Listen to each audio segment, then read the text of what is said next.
오늘은 우리가 함께 주님의 성만찬을 나누는 그러한 예배 시간으로 갖고 있습니다. 그래서 말씀 이후에 우리가 함께 성만찬을 함께 나누려고 합니다. 우리가 보통 하루에 3끼를 먹죠. 간혹 힘들어서 하루에 한 끼, 2끼 먹는 분도 계시지만 일반적으로는 많은 분들이 3끼 식사를 하면서 지내고 있습니다. 그런데요, 이게 보통 보면 아침밥, 점심밥, 저녁밥 이렇게 얘기를 해야 되는데 이렇게 얘기하지 않고 그냥 아침, 점심, 저녁 이러면은 그냥 다 알죠. 점심 먹었어? 저녁 먹었어? 이렇게 하잖아요. 그런데 이게 이제 다른 사람들을 초청해서 귀한 자리를 마련하게 되고 거기에서 만찬을 하게 되면 이름이 달라집니다. 그래서 아침에는 보통 조찬이라고 하죠. 점심은 오찬이라고 합니다. 저녁을 만찬이라고 합니다. 그래서 오늘 우리가 읽었던 이 본문의 말씀은 예수님과 그 예수님의 제자들이 함께 만찬을 나누는 그런 말씀인 것입니다. 그런데 여기에서 거룩한 예식을 드렸기 때문에 성만찬이다, 그렇게 얘기를 하는 것입니다. 우리 주님께서 직접 만드셨고 우리 주님께서 직접 이 모든 것들을 운행하셨던 것처럼 오늘 이 예배 가운데에 또한 우리의 성만찬 가운데에 주님께서 임재하여 주시고 우리의 간절함을 받아주시고 이 가운데에서 우리의 주님의 몸과 그 살과 피를 먹고 마시면서 하나님의 그 임재 가운데 우리가 함께 들어갈 수 있는 그러한 시간이 되기를 소망합니다. 외국에 노르웨이에 가면은요, 어느 시골의 교회의 종탑에 특이한 게 하나 있습니다. 왜 그러냐면 일반적인 교회에는 십자가가 있잖아요. 그런데 이 교회에는요, 어린 양이 하나 있어요. 그래서 독특하다. 그런데 그 교회가 그 교회 종탑 위에 어린 양을 놓게 된 그 이유가 있습니다. 교회가 건축을 하게 되는데 보통 이렇게 큰 교회들은요, 일반적으로 종합건설사에서 건설을 합니다. 건축을 하죠. 우리가 위탁해서 하는데 작은 교회들은 그럴 만한 돈이 없어요. 그리고 건축법상 200평 이하는 자기들이 알아서 지을 수가 있거든요. 이제 그러다 보니까 이 교회도 그냥 자기들이 지은 것입니다. 성도들이 모여가지고 열심히 집 나르고 막 그렇게 했어요. 저도 예전에 한번 그렇게 해봤거든요. 하루에 막 시멘트 1000포도 나르고 있는 거 막 모래도 몇 톤씩 막 나르면서 아침부터 저녁까지 쉬지 않고 한 6개월을 일을 했었어요. 그래서 교회 건축을 처음부터 끝까지 한번 다 해봤습니다. 그랬는데 그렇게 해보니까 저한테 너무나 큰 은혜가 되더라고요. 근데 이 교회도 그렇게 한 것이에요. 그런데 이제 한참 일을 하다가 이제 지붕까지 올라갔어요. 지붕에 올라가서 일을 하다가 이 일을 하시는 교회 교인이 실수해가지고요, 지붕에서 굴러서 떨어졌습니다. 굴러서 떨어졌는데 이젠 죽었구나 했는데 이분이 죽지 않고 살아나신 거예요. 게다가 하나도 다치지 않고 아주 깨끗하게 살아나신 것입니다. 그래가지고요, 얼마나 감사했는지 몰라요. 저는 건축할 때 제가 말고 바로 전에 예전에 있던 교회에서는요, 건축하고 나중에 보수하느라고 페인트 칠하다가 저희 교회 집사님, 지금은 장로님이신데 그분이 지붕에서 그분도 떨어지셨거든요. 그런데 그냥 떨어지셔서 다치셔가지고 시험에 들으셨어요. 그 교회 청년이 같이 밧줄 잡고 있는데 딴짓하다 이게 밧줄을 놓쳐가지고 굴러서, 그래서 아주 고생한 적이 있었는데 이분은 살아나신 거예요. 어떻게 살아나셨느냐? 떨어질 때요, 그 밑에 양들이 지나가고 있었어요. 근데 양 위에 딱 떨어진 거예요. 그런데 그 양은 죽고 이분은 살아나신 겁니다. 그래서 이 교회에서 그 종탑에다가 죽은 어린 양의 조각을 세워놨다고 그렇게 합니다. 우리가 누가복음 말씀을 요즘 계속 묵상하고 있는데 거기에 보면은요, 세례 요한이 예수님에 대해서 이런 말씀을 합니다. 보라, 세상 죄를 지고 가는 하나님의 어린 양이로다 라고 그렇게 말씀을 하고 있습니다. 예수님께서 우리를 위해서 어린 양이 되어주셨다는 것입니다. 그래서 이 예수님이 우리의 모든 죄를 담당하시고 십자가에서 그 고초를 겪으시고 죽으셨다는 것입니다. 그래서 우리가 그 예수님을 믿으면 그 믿는 그 믿음 안에서 우리가 회복을 얻고 나음을 얻는다는 것입니다. 그래서 이제는 우리가 그 예수님께서 죽으심을 기억하고 우리에게 다시 새로운 생명을 부어주심을 기념하면서 성만찬에 참여하려고 하는 것입니다. 오늘 우리의 말씀은 너무나도 잘 아는 그러한 우리가 많이 봤던 그런 말씀입니다. 가룟 유다가요, 바로 전에 예수님과 함께 만찬을 하다가 이제는 예수님이 너희 중에 누구 하나가 나를 팔 것이다 라고 했을 때에 사단이 그에게 들어갔어요. 그리고서 이제 그가 본격적으로 일을 하려고 나갔습니다. 이제는 진짜 참 제자들만 남게 되었어요. 이때에 예수님께서 이제는 새롭게 성만찬을 제정하십니다. 그래서 오늘 여기에 있는 말씀을 보면 크게 세 가지를 볼 수가 있는데, 성만찬의 내용과 그리고 성만찬의 의미와 그리고 성만찬의 기한들이 있습니다. 먼저 성만찬의 내용을 한번 보겠습니다. 이 성만찬의 내용은요 아주 간단합니다. 왜 간단하냐면 두 가지로 되어 있습니다. 우리 한국 음식들은 참 많아요. 그리고 참 이 음식 준비하기가 얼마나 힘든지 모릅니다.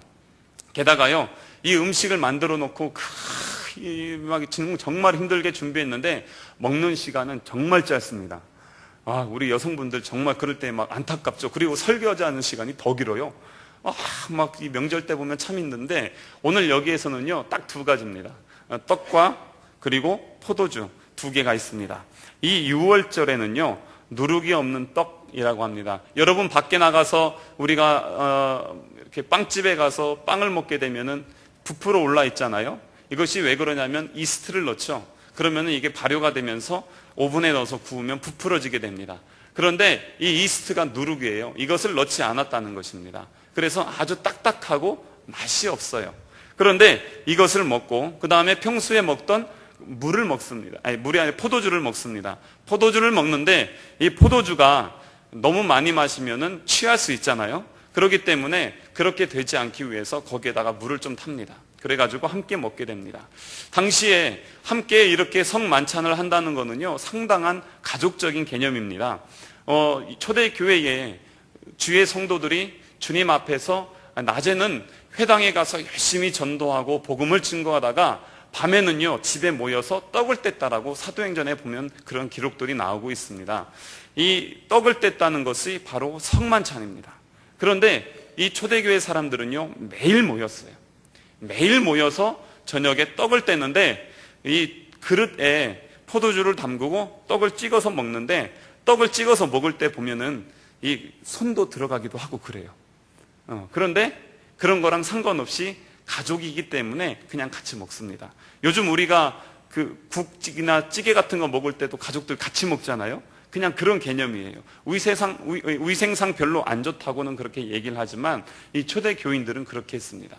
그런데다가 거기 있는 초대교회 교인들 중에 70% 정도는 노예들이었어요. 종들이었습니다. 그렇기 때문에 이 사람들이 하루 종일 일했으니까 좀 더럽잖아요. 상관없다는 것이에요. 함께 나누고 먹고 교제하면서 떡을 떼고 그렇게 하면서 하나님 앞에 예배하고 마음을 모았던 것입니다. 오늘 이 두 가지가 있는데 여기에서 볼 것을 한번 26절 같이 볼까요? 26절 한번 읽겠습니다. 시작. 그들이 먹을 때에 예수께서 떡을 가지사 축복하시고 떼어 제자들에게 주시며 이르시되 받아서 먹으라, 이것은 내 몸이니라 하시고. 아멘. 여기에 여러 가지 동작들이 있습니다. 뭐냐면 잘 보세요. 누가 떡을 가지셨죠? 누가 축복해 주셨죠? 누가 떡을 떼었죠? 누가 제자들에게 떡을 주셨습니까? 예수님이 하셨습니다. 예수님이 했다는 것입니다. 27절도 마찬가지입니다. 한번 같이 읽어볼게요. 또 잔을 가지사 감사기도 하시고 그들에게 주시며 이르시되 너희가 다 이것을 마시라. 이렇게 해서 떼고 감사기도 하고 했던 모든 것 누가 했죠? 바로 예수님이 하셨습니다. 이 성만찬은요 예수님이 만드신 겁니다. 사람이 예수님을 기념하기 위해서 만든 것이 아니라 예수님께서 직접 이것을 만드셨다는 것입니다. 그래서 우리가 이 성만찬을 함께 참여하면서는 우리에게 떡을 떼어주시고 우리에게 먹여주시고 우리에게 말씀하시고 우리에게 은혜 베풀어 주시고 우리를 치유하시는 그 예수님을 이 모든 시간에 우리가 함께 경험하길 소망합니다. 그 예수님의 그 찢기신 손, 그 상하신 손이 우리에게 직접 주시는 것이에요. 그 사랑이 우리 가운데 좀 들어오길 원합니다. 할머니의 손이란 간증이 있어요. 제가 어제 이렇게 쭉 찾아보다 보니까 조금 감동이 되어서 읽어드리겠습니다. 어느 한 자매가 있었습니다. 그런데 이 자매가요 부모님이 돌아가셨어요. 부모님이 돌아가시고 나서 할머니 손에서 자라나게 되었습니다. 그런데 이 집이 너무나 가난했어요. 너무나 가난해서 그게 자기는 막 너무 싫었어. 할머니는 생계를 유지하기 위해서 아침에 새벽마다 나가서 장사를 했습니다. 장사를 뭘 했냐면 나무를 팔았어요. 그리고는 팔리면 일찍 들어와서 또 산에 올라가서 그 나무를 막 캐는 거예요. 나무를 캐고 밤새 다듬어요. 밤새 다듬어서 보면 막 손이 아주 새카맣게 막 다 돼 있고 여기저기 다 부르터 있고 그래요. 하지만 그렇게 해야 살 수밖에 없기 때문에 이 할머니는 그렇게 하는 것입니다. 그런데 이 손녀는요, 그게 너무 싫은 거예요. 할머니 손이 더럽고 할머니 직업이 싫고 그래서 창피한 것이었어요. 그랬는데 어느 날 학교에서 우리 선생님이 뭐라고 하냐면, 이번 주 토요일 날 너희들 진학 상담을 해야 되니까 부모님들 다 모시고 와라, 이렇게 얘기했습니다. 이제 드디어 이제는 올 것이 온 것입니다. 허름한 옷에 꼬부정한 허리에 손톱 밑에 이 까만 떼국 막 이런 게 막 걱정이 돼서 너무나 막 속이 상했어요. 그런데도 할머니한테 말을 안 할 수는 없잖아요. 할머니한테 얘기했습니다. 할머니, 이번 주에 학교에서 상담이 있는데 한번 오세요. 그러고선 말하고 나서 너무 속상해가지고 저녁도 굶고 그냥 이불 푹 뒤집어 쓰고 그냥 잔 것이에요. 이제 토요일이 됐습니다. 그래서 이제 할머니가 오셨는데 가보지도 못하고 그냥 혼자 거기서 막 그냥 그 교실에서 이러고 있는데 선생님이 부르시는 것이에요. 선생님이 불러서 거기 가서 보니까 선생님이, 야, 너 할머니한테 정말 잘해야 되겠다 라고 그렇게 얘기를 하시는 것입니다. 왜 그런가 하고 봤더니요, 선생님이 할머니 손을 꼭 붙잡고 있는 것이에요. 근데 이 할머니가 이 손녀의 마음을 알았던 것이에요. 뭘 알았냐면, 이 자기의 손을 창피하게 여긴다는 것을 이 할머니가 알았던 것이에요. 그래가지고 그날 학교 오기 전에 저기 있죠, 세제를 가지고 많이 담궈가지고요, 몸을 막 담근 다음에 그 수세미 아주 막 딱딱한 거 있잖아요. 그걸로 막 다 문지른 거예요. 그래가지고 이 손이 막 다 빨갛게 부어올랐어요. 이렇게 막 부어올라가지고 그러고서 있는 것입니다. 막 그걸 보면서 이 손녀가 막 울었다고 해요. 그러면서 이 거북이 등처럼 갈라진 그 손등에서 피가 나도록 할머니가 이 닦았던 그런 것들을 기억하면서 이 딸이 하나님 앞에도 잘못했고 자기가 정말 잘못했다고 하면서 막 고백하는 그러한 간증의 내용을 봤습니다. 이러한 딸이 할머니를 봐도 그러한 마음속에 감동이 있습니다. 그런데 하물며 우리의 모든 죄를 위해서 십자가에 달리시고 그 모든 고통을 당하시고 그 십자가 위에서 손이 찢기시고 상하시는, 죽기까지 우리를 사랑해 주셨던 그 예수님을 우리가 기억하면서 주님 앞에 나아간다면, 그 예수님의 그 피 흘린 손, 우리에게 떡과 잔을 나누어 주신 그 손을 기억한다면, 오늘 이 시간에도 그 하나님이 우리 아들 예수 그리스도를 보내주신 그 사랑이 동일하게 우리 가운데에도 임재하실 줄로 믿습니다. 또한 성찬의 의미를 한번 보겠습니다. 오늘 26절 다시 한번 보겠습니다. 이 뒤에 보면은요, 26절 뒤에 어떻게 나오냐면, 별것 아닌 것 같은데 이것은 내 몸이다 라고 그렇게 말씀하고 있습니다. 떡은 예수님이 십자가에서 우리를 위해서 찢어주신 예수님의 몸이고 예수님의 살이라는 것이 내 몸이라는 것입니다. 구약시대의 이스라엘 백성들은요, 유월절을 지켰습니다. 유월절은 우리가 잘 아는 대로 출애굽을 기념하는 것이에요. 그래서 이 출애굽을 기념하면서 아까 말씀드렸던 누룩이 없는 떡을 함께 먹었습니다. 왜 누룩을 넣지 않은 걸 먹었냐면, 누룩이라는 것은요, 영향력을 미치는 것이에요. 그래서 자꾸 부풀리게 하는 것입니다. 본질이 바뀌어질 수 있습니다. 출애굽하기 전에 과거에 애굽에 매여 있었던 이스라엘의 노예의 습성과 관습과 환경들을 이제는 벗어버리고 오직 주님 안에서 새로운 것으로 변화되길 소망하면서 누룩 없는 그 떡을 먹었습니다. 그런데 이것을 이제는 우리 예수님께서 이제는 새롭게 제정하시면서 거기에 이제는 나를 먹어라, 내 몸을 먹어라 라고 하면서 그렇게 말씀하고 있는 것입니다. 단순한 것 같지만 거기가 바로 예수님의 몸이라는 것이죠. 그 다음에 잔이 담긴 포도주는 무엇을 의미하죠? 28절을 보면은요, 이것은 죄 사함을 얻게 하려고 많은 사람을 위하여 흘리는 바 나의 피, 곧 언약의 피다 라고 그렇게 말씀하고 있습니다. 십자가에 달리셔서 아낌없이 우리를 위해서 쏟아 부으셨던 그 예수님의 그 거룩한 피, 그 뜨거운 보혈이라는 것이, 구약시대에도요, 이스라엘 백성들이 하나님과 사이에서 언약을 맺을 때에 반드시 짐승을 잡아서 그 피를 뿌렸습니다. 하나님 앞에 예배할 때에 제사하는 사람들은요, 피가 없이 제사를 드리지 못했습니다. 왜냐하면 우리가 죄인이기 때문에, 죄인인 우리가 하나님 안에서 깨끗함을 받기 위해서는 바로 피 흘림이 있어야 되었기 때문에 그렇습니다.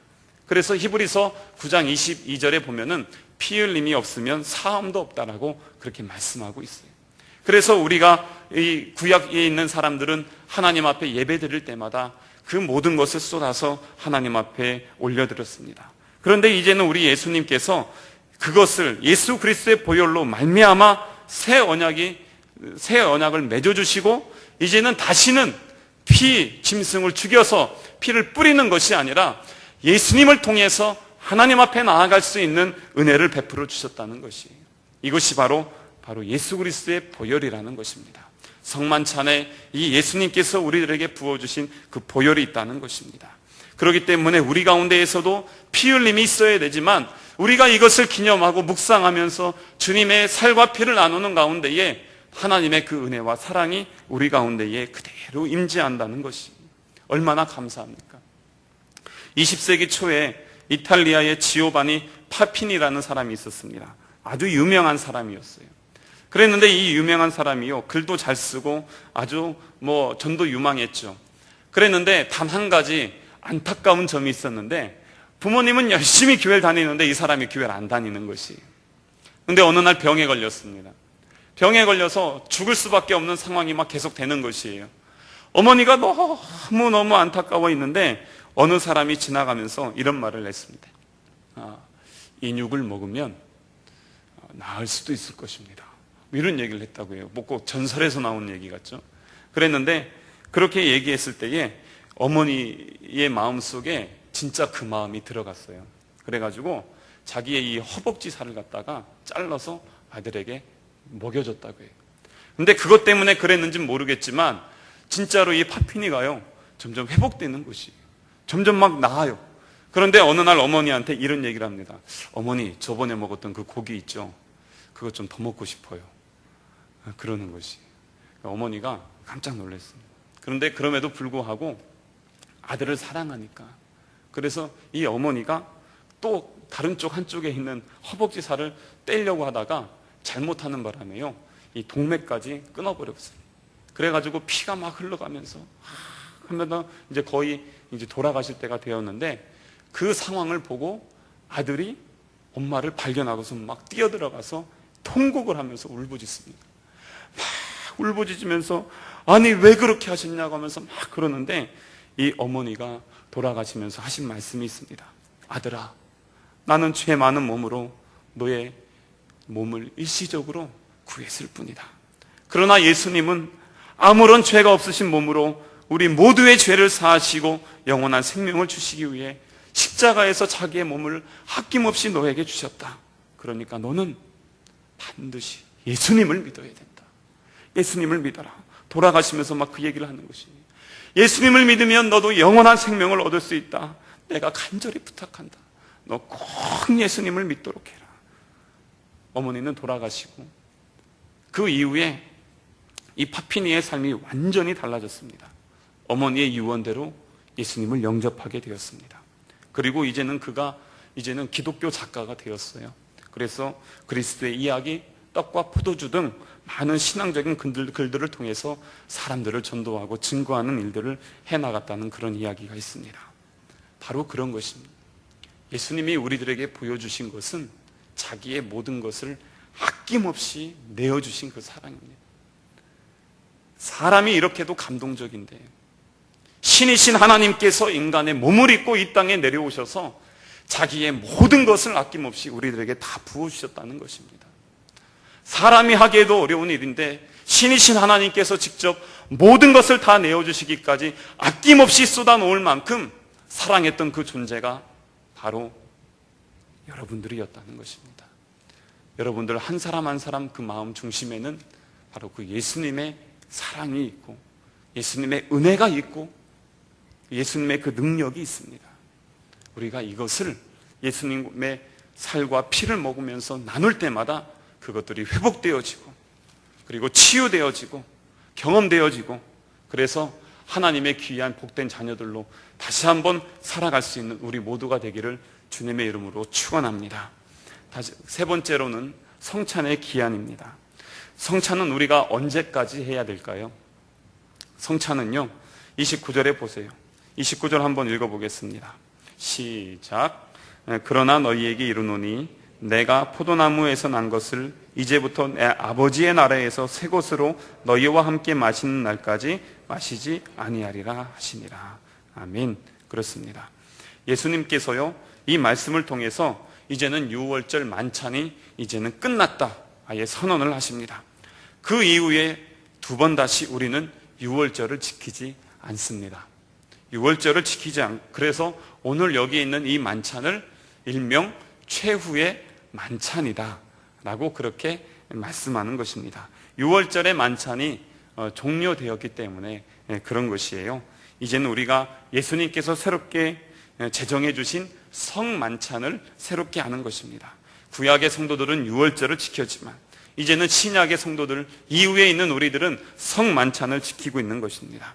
그런데 이것을 이제는 우리 주님께서 우리를 부르시는 날까지 우리가 하나님 나라에서 오늘 말씀에 있는 것처럼 새 것으로 너희와 함께 마시는 그날까지 영원히 마시는 그때까지 이제는 주님 앞에서 주님 나아갈 때까지 우리가 이 귀한 성만찬을 해야 된다는 것입니다. 그래서 요한계시록 19장 9절에 있는 말씀대로 하나님의 나라에서 지극한 그 영광 가운데에 어린 양의 혼인잔치에 참여해서 우리는 다시 한번 주님과 함께 영원히 먹고 마시게 될 것입니다. 바로 예수 그리스도의 보혈, 예수 그리스도의 생명인 것입니다. 얼마나 감사합니까? 그래서 예수님께서 십자가에 달리셔서 아낌없이 쏟아놓으셨던 그 모든 것들을 우리가 받아 누리면서 경험할 때마다 오늘 이 시간에 우리 가운데 있었던 우리의 생각 속에 있었던 모든 죄악들이 그 예수 그리스도의 보혈로 씻어지길 소망합니다. 깨끗하여지길 원합니다. 정결케 되어지길 원합니다. 우리 가운데 있는 육신의 병들과 그리고 아픔들과 상처들과 앞으로 막막한데 모든 삶의 것들이 주님 안에서 오늘 이 시간에 풀어지는 역사가 일어나길 소망합니다. 잃어버렸던 첫사랑이 있다면 그 첫사랑을 회복하는 시간 되길 소망합니다.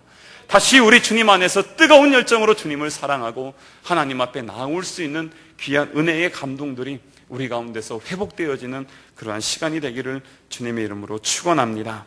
잠시 우리가 함께 기도하시겠습니다.